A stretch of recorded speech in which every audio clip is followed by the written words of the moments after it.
Célébrer l'arrivée d'un nouveau follower, pour moi, c'est essentiel. J'ai même tendance à en faire des caisses. Dans cette vidéo, je te montre comment faire des super alertes de follow en utilisant uniquement StreamerBot et OBS. Imagine, tu es en train de jouer peinard sur Hogwarts Legacy quand tout d'un coup sur ton chat, boum, une alerte de nouveau follower ultra stylé qui débarque et qui repart au bout de 5 secondes. Stylé, hein? Moi c'est Sarkae12, bienvenue dans cette vidéo. N'hésite pas à liker, t'abonner et activer la cloche pour ne pas rater les prochaines. Il est l'heure de retrousser ses manches ou de faire comme moi et retourner ta casquette. On ouvre OBS et on est parti. On se retrouve donc dans OBS où on va venir créer une nouvelle scène dédiée aux alertes. Moi j'y mets toutes mes alertes. Les follow, les subs, les dons, les raids, tout. Les subprimes, tout. Et c'est ici que je vais créer mon alerte de follow. Une bonne alerte de follow, c'est quoi? Un visuel, un texte, un son. J'ai vachement bien compté sur mes doigts. Mais là, on va même aller plus loin. L'idée, c'est vraiment de saluer la personne qui est venue lâcher son follow. Et on va le faire en affichant son nom, mais aussi en affichant sa photo de profil. Et tout ça, on va l'animer à la fois sur OBS et avec StreamerBot. Pour les bienfaits de cette vidéo, j'utilise une liste de plugins OBS gratuits que je te mets ici et que je t'ajoute dans la description avec tous les liens pour les télécharger. Bien évidemment, la première chose que tu dois faire, c'est d'aller retrouver une carte de Choco Grenouille et de la télécharger sur ton PC. Moi, j'ai pris celle de Beaumont Marjorie Banks, pas la moindre idée de qui c'est, et pourtant je suis fan. Ensuite, je vais me rendre sur ce site gratuit que je te mets aussi dans la description et qui m'est hyper utile tous les jours. Il s'appelle Remove Background et tu vas pouvoir venir ici télécharger ton image. Tu télécharges ta carte Choco Grenouille et ça te permet d'enlever le fond. Mais tu peux aller un peu plus loin. Voilà, grossièrement, tu vas pouvoir effacer le personnage pour y inclure ta photo. Pas mal, non? Ensuite, moi, j'efface également le nom, puisque de toute façon, je vais mettre celui de mon follower. J'essaye juste de garder un peu de contour. Voilà, il faudra utiliser mes skills sur Paint pour améliorer tout ça, mais ça devrait le faire. On télécharge et on retourne dans OBS. Dans OBS, dans mon alerte de scène, je vais ajouter du coup une nouvelle source, une source de type image, que je vais appeler Choco Grenouille et je viens récupérer ma nouvelle carte. Je la redimensionne, je la centre et voilà ma carte Choco Grenouille. Pour le background de l'image, je vais utiliser une source gradient que je vais appeler fond photo Choco Grenouille. Je vais la redimensionner en carré et je vais sélectionner une couleur un peu sombre et du noir. Comme d'hab, je redimensionne, je viens la positionner et surtout passer la carte Choco Grenouille au-dessus. Pour un effet encore plus stylé, on peut mettre un peu de transparence. Je viens cliquer sur la source fond photo Choco Grenouille, filtre, correction de couleur et je réduis un peu l'opacité. 0,90 c'est bien. Ne la rendez pas trop transparente sinon on verra derrière la carte, ce sera un peu dommage. Mais c'est stylé pour le moment. Pour l'image du personnage, j'ai choisi de me prendre en photo moi, mais vous pouvez faire ce que vous voulez. Si vous n'avez pas de photo déjà prête, vous pouvez tout simplement en prendre une grâce à OBS et venir en supprimer le background. À vous de voir ce que vous préférez faire. Moi j'ai déjà mon image et du coup je vais venir la télécharger, Sarkae follow photo. La voilà, donc je vais la redimensionner, qu'elle soit à peu près au bon format. En utilisant la commande CTRL-ALT, je peux couper la photo, toujours intéressant. Je redimensionne et je replace le Choco Grenouille en premier. Ici encore, je vais appliquer un peu de transparence pour donner un côté un peu holographique. Je clique sur la source de photo, filtre, nouveau, correction des couleurs et je vais mettre un peu d'opacité. Voilà, à 0,80. Ça, c'était le plus simple. Maintenant, il va falloir penser à ce qu'on va vouloir faire avec StreamerBot. On va commencer par afficher le nom du nouveau follower. Pour ça, on va créer une source de type GDI Text que l'on va appeler Follower Name. Vous pouvez l'écrire en français, hein. Et dans le texte ici, je vous invite à mettre un nom assez long. Ouais, peut-être pas si long quand même. Vous choisissez la police que vous voulez, la couleur souhaitée, et là vous allez utiliser la commande CTRL-E qui va vous permettre de définir les proportions de votre texte, et notamment ce champ type de cadre qui va vous permettre de restreindre la taille du texte au cadre dans lequel il se trouve. C'est hyper utile parce que vous maîtrisez pas la taille des noms des followers que vous allez avoir. Certains n'auront que 5 lettres, d'autres s'appelleront Albus, Perceval, Ulfric, Brian, Dumbledore. Et donc vous allez mettre à l'échelle à partir des dimensions intérieures. Ça va me permettre, quand je réduis, d'avoir un texte qui se réduit avec systématiquement. Je vais donc le mettre à la taille de mon cadre, et si la personne s'appelle Albus Dumbledore, ça s'affiche comme ça. Si en revanche il s'appelle juste Albus, ça s'affiche comme ça. Hyper pratique. CTRL-E la commande. CTRL-E. En plein milieu du montage, j'ai eu envie d'améliorer encore plus le fond de la carte en apportant une touche de magie supplémentaire. Je me suis dit que ça pourrait être intéressant de venir prendre une vidéo sur le site de Pixabay, c'est son libre de droit, mais je vous invite quand même à mentionner son auteur. Vous la téléchargez et vous revenez dans OBS. Dans OBS, je viens ajouter une source média, je sélectionne mon fichier, je mets lire en boucle, très important. Et ce que je vais faire, c'est que je vais la grouper avec la CTRL-ALT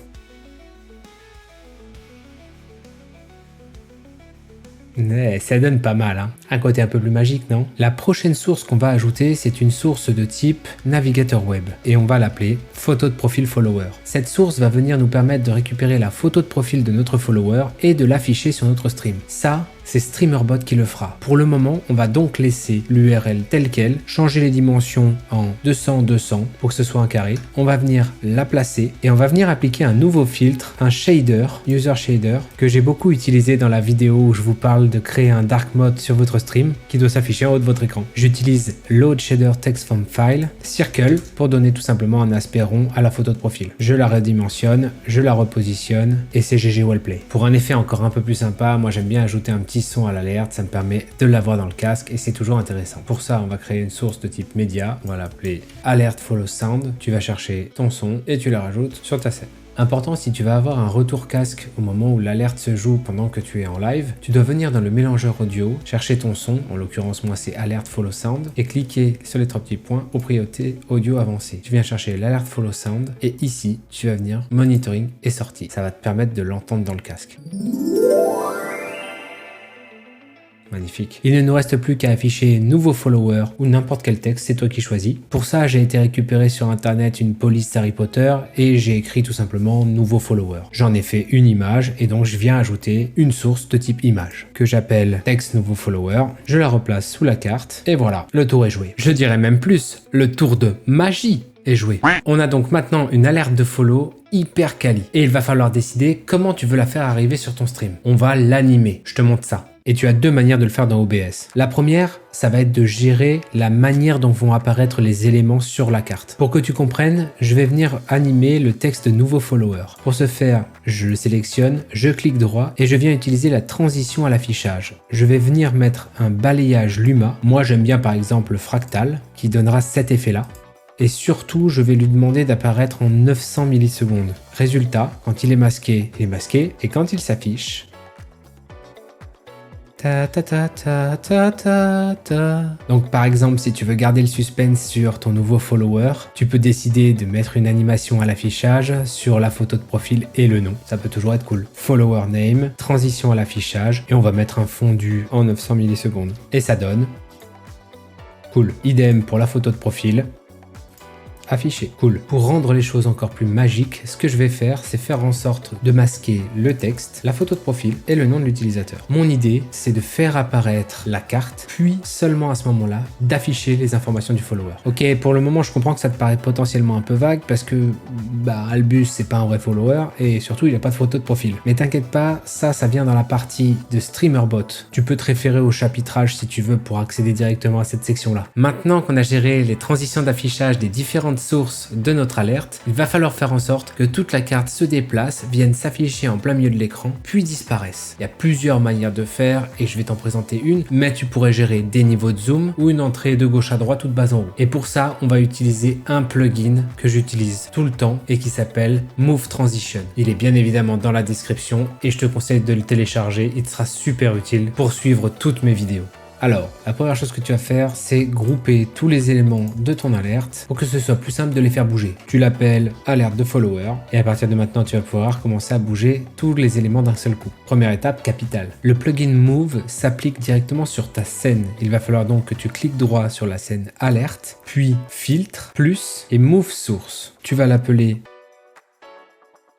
alerte de follow position A. L'idée, elle est assez simple. Tu vas définir une position A, qui est la position initiale de ton alerte, puis une position B, qui est la deuxième position sur laquelle tu veux l'amener. Et faire passer de la position A à la position B te permettra de faire bouger la source. Bien évidemment, tu peux faire position A, B, C, D, E, F. Je te fais pas tout l'alphabet, mais t'as compris. Tu pourrais ainsi lui faire le tour complet de ton stream. Le principe, il est simple. Tu définis les positions. Tout d'abord, il faut que tu t'assures que la source sélectionnée est bien la source que tu cherches à faire bouger. En l'occurrence, moi sur ma scène, j'en ai qu'une seule. Mais si tu en as plusieurs, tu pourras avoir ici une liste de sources. Assure-toi que tu sélectionnes la bonne avant de lui définir une position. Moi, j'ai bien ma source alerte de follower. Start delay, pour le moment, on va pas en parler. Custom duration, la position A, je veux qu'elle soit immédiate. Tu vas comprendre pourquoi. Le reste, ce qui va nous intéresser le plus, c'est cet onglet transform. Pourquoi? Tout simplement parce que c'est ici que tu vas définir la position exacte où doit se trouver ta source. Tu peux le déplacer un peu et aller définir ici où doit se se trouver ta source. Par exemple, moi je la veux hors du cadre pour pas qu'elle ne soit affichée par défaut à n'importe qui sur le stream. Je vais venir la définir dans le corner en bas. Et une fois l'avoir déplacée avec ma souris, je vais pouvoir dire Get Transform. Comme tu vois, la position a changé et la nouvelle position A, donc la position initiale de mon alerte, est dans le corner bas. Si je veux donner un effet de zoom, je peux aussi tout simplement décider de réduire la taille de mon alerte et toujours de la mettre en corner bas. Je reclique sur Get Transform. J'ai donc fait ma position A. Il va falloir définir la position B, c'est-à-dire la position à laquelle je souhaite voir arriver ma source au moment où j'ai un nouveau follower. Pour ce faire, je clique droit, dupliquer et je vais dire alerte de follow, position B. Ici encore, attention, vérifie bien que la source sélectionnée est la bonne et tu vas lui donner une custom duration. C'est tout simplement le temps avec lequel tu veux que le déplacement se fasse. Si par exemple je mets 1500 millisecondes, 1 seconde 5, le temps qu'il faudra pour passer de la position A à la position B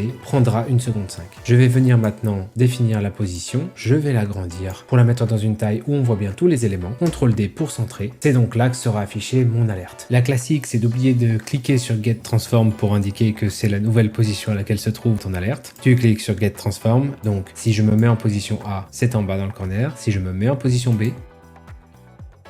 ça apparaît. Là, je suis pas pleinement satisfait. Je vais venir mettre une courbe complètement différente et peut-être allonger un peu la durée de la transition. 2 secondes, position A, position B, vachement plus stylé. Bref, je te laisse gérer la durée, la courbe, c'est toi qui gères. L'idée, c'est simplement de donner ce mouvement-là. Ensuite, tu reviens bien sur cette fenêtre-là parce qu'on n'a pas complètement terminé. Le mouvement est enclenché et c'est une très bonne chose. Mais maintenant, il va falloir que tu t'assures qu'à la fin de ta position B, tu te retrouves bien en position A. Tout simplement pour que tu puisses faire ce mouvement à l'infini pour chaque follower qui arrive. Sinon, ton alerte restera juste en plein milieu de ton stream pendant toute la durée de ton live, ce qui serait un peu dommage. Après, ça fait un gros big up pour ton follower. Bref, reviens ici et tout en bas, tu vas scroller sur Action et dans le champ Next Move, tu vas le renvoyer vers l'alerte de follow position A. Ça veut dire quoi? Ça veut dire que simplement à la fin de ton mouvement, ta source va retourner vers la position A. Et comme on a indiqué que la duration de la position A était de 0, ça va se faire de manière instantanée. Le mouvement ne se verra pas. En gros, tes viewers auront l'impression que l'alerte a juste disparu. Mais le problème, c'est que si tu ne mets pas un laps de temps entre la position B et la position A, ça va se faire instantanément. C'est pour ça que tu dois utiliser le end delay pour rajouter le temps que tu veux voir afficher ton alerte. Par exemple, si tu renseignes 5000 millisecondes, donc 5 secondes, ton alerte restera en position B 5 secondes avant d'enchaîner la next action que nous avons définie comme étant revenir à la position A. Si on résume, tu as une source en position A qui va venir en position B en 2 secondes, puis rester 5 secondes affiché avant de revenir en 0 secondes à la position A. Et ça donne 1, 2, 3, 4 et 5. Et voilà, le tour est joué. Je dirais même plus, le tour de magie.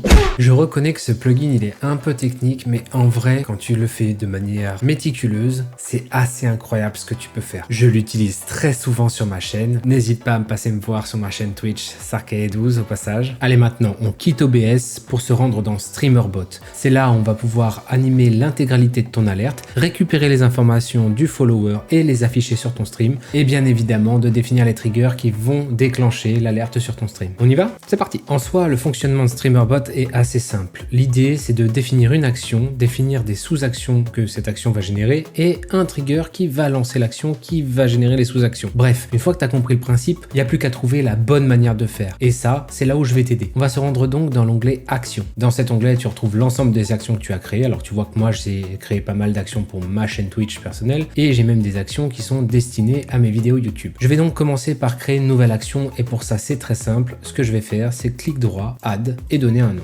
Alerte de follow de ouf. Le groupe, je vais le mettre dans le groupe YouTube, mais tu peux créer tous les groupes que tu veux. Moi, tu vois, j'ai fait un groupe pour mes alertes, un groupe pour mes commandes et un groupe pour mes récompenses de points de chaîne. Sache que ça change absolument rien à ce qui va se passer sur ton stream, c'est plus pour toi pour avoir un classement, un rangement un peu sympa dans ton StreamerBot. Donc là, je vais ranger dans la catégorie YouTube parce que c'est pour les bienfaits de la vidéo que je fais cette action. La queue, c'est ce qui va permettre de définir à quel moment l'alerte a le droit d'être jouée sur ton stream. Par exemple, tu voudrais certainement pas que 2 alertes, une pour un sub et une pour un follower, se jouent en même temps. temps. Donc il va falloir les séquencer. Et ça, tout se joue dans la queue. Pour la queue, ce que je te propose, c'est de te faire une vidéo dédiée à ce sujet si jamais ça t'intéresse. N'hésite pas à me le dire dans les commentaires. Le reste, tu laisses comme tel et tu crées ton action. Jusque-là, rien de difficile. Là où ça va devenir complexe, c'est pour les sous-actions. Parce que tu vas vouloir que ton action génère un ensemble d'événements dans un ordre très précis. Il va falloir que tu respectes cet ordre dans la liste des sous-actions. Là, typiquement, la première chose que tu vas vouloir faire, c'est récupérer les infos de ton follower parce que tu vas chercher à les afficher à un moment donné. Et pour ça, tu vas clic droit, Twitch, User,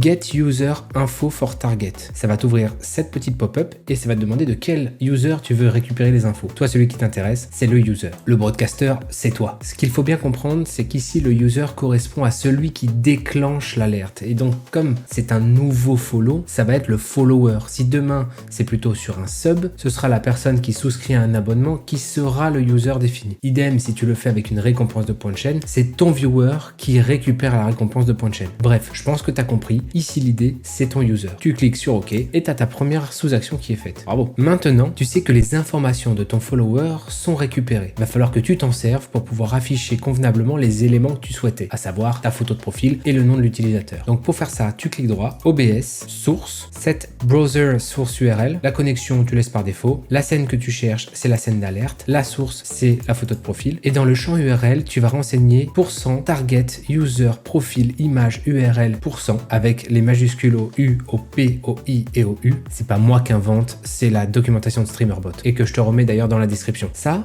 va permettre de venir aller chercher parmi les informations du follower que tu as récupéré l'image de profil et la mettre à la place de l'URL que tu avais définie dans OBS. Si tu te rappelles bien, je t'avais dit de laisser tel quel. Et si tu te rappelles pas, je te le remonte. Pour le moment, on va donc laisser l'URL tel quel. Tu cliques OK et cette action va te permettre d'afficher la photo de profil. Maintenant, on va faire la même chose pour le nom de ton follower. Clique droit, OBS, source et cette fois-ci, on va venir chercher la GDI texte puisque c'est un texte. Actuellement, on a écrit Dumbledore ou Albus, je me rappelle plus. Et l'action qu'on va faire là va permettre tout simplement de définir le nom du réel follower à la place de ce nom qu'on a inventé. On va chercher la scène alerte, source follower name, qui est la seule source GDI text, et on va mettre %target user %. Tu cliques OK, ton nom est récupéré. Donc si tu te rappelles bien, notre alerte, elle est déjà masquée en soi puisqu'elle est hors du cadre. Donc ce qu'on va chercher à faire dans un premier temps, c'est enclencher le mouvement de la position A à la position B. Pour ça, tu cliques droit, OBS, scène, set scène filter state, et tu vas déclencher la position B. Tu vas la rendre visible, c'est ce qui va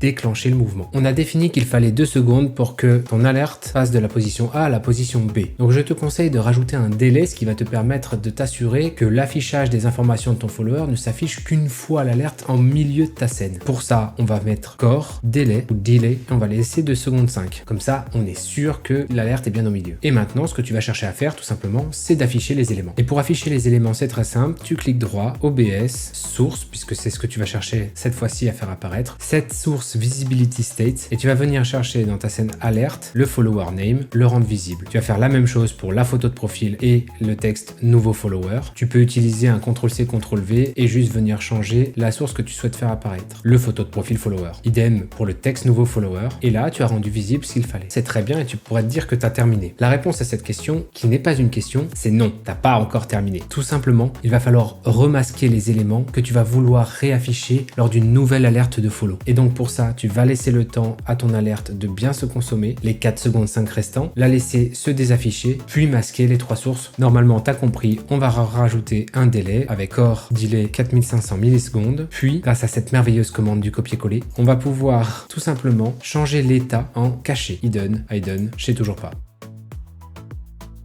On récapitule. On va récupérer les informations du follower. On va aller renseigner sur la photo de profil et le nom. On va déclencher le mouvement de la position B. On va attendre que l'alerte soit bien positionnée, afficher les informations du follower, laisser les 4 secondes et demie, puis tout remasquer. Alors pour tester si ça fonctionne, tu vas pas aller attendre d'être en stream pour pouvoir le vérifier. Ce que je te conseille, c'est d'utiliser une technique très simple sur StreamerBot qui est de créer une récompense de points de chaîne de test qui te coûtera 1 et qui te permettra simplement de t'assurer que les éléments se passent bien quand quand il le faut et de corriger la cinématique si jamais tu en as besoin. Crois-moi, on n'est jamais sûr avant d'avoir testé. Donc on va venir d'abord dans la section trigger qui va nous permettre de définir les déclencheurs de l'action en question et donc qui déclenchera toutes les sous-actions. Avant de te mettre à tester, le déclencheur officiel, sache-le, c'est source, Twitch, channel, follow. Ça veut dire quoi? Quand il y a un nouveau follower sur la chaîne, c'est lui qui va déclencher l'alerte en question. Mais maintenant, testons. Dans la section trigger, on va venir clic droit, Twitch, channel reward, reward redemption. C'est ce qui va nous permettre de dire le trigger, c'est l'obtention d'une récompense de points de chaîne. En cliquant ici, tu vas avoir un bouton qui te permet de créer la récompense. Je te conseille de l'appeler test follower alert, le coût A1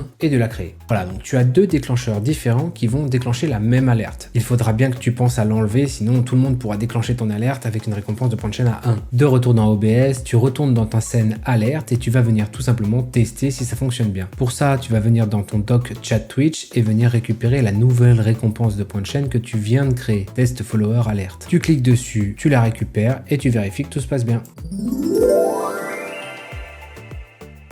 Magnifique, de toute beauté. Tu n'oublies pas, comme je te l'ai dit, de retourner dans StreamerBot et de supprimer le trigger récompense de points de chaîne pour être sûr que ce soit bien le follow qui déclenche l'alerte uniquement. Et te voilà en jeu.